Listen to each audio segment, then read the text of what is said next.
Son témoignage a ému toute l'assistance. Mbenda a perdu des frères, sœurs, neveux-nièces, tantes et oncles, tous partis à cause de l'immigration irrégulière. En célébrant la Journée internationale des migrants, elle se souvient du vide laissé par les 14 membres de sa famille qui ont tous péri le même jour en mer.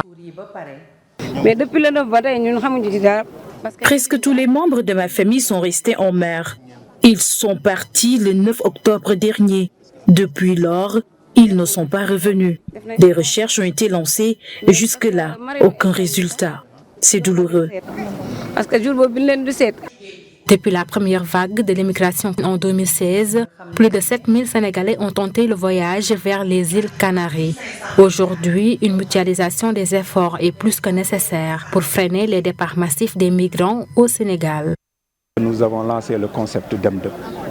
Nous demandons à l'État du Sénégal de signer une convention de rapatriement avec l'Union européenne. Les dissuader, toute personne qui arrive sur des pirogues devra être rapatriée. Si les jeunes sont conscients que s'ils partent, ils sont rapatriés, ils ne partiront plus.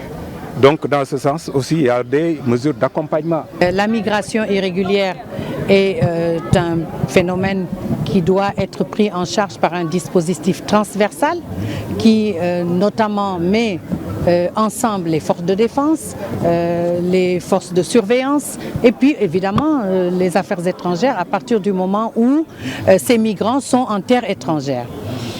À l'occasion de la journée des migrants, le plaidoyer est aussi fait pour un retour massif des migrants. C'est d'ailleurs le cri du cœur de cette dame qui a vu son unique fils périr en mer. Physiquement, nous sommes là, mais psychologiquement, on n'est pas là. Nos migrants disparus en mer. Physiquement, ils ne sont pas ici, mais psychologiquement, ils sont avec nous.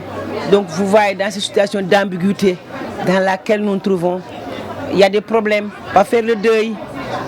Parce qu'à présent, on n'a pas vu le corps, raison pour laquelle vraiment nous lançons un appel, un cri du cœur pour que cette jeunesse sénégalaise puisse retrouver sa dignité au niveau du pays en croyant en eux-mêmes.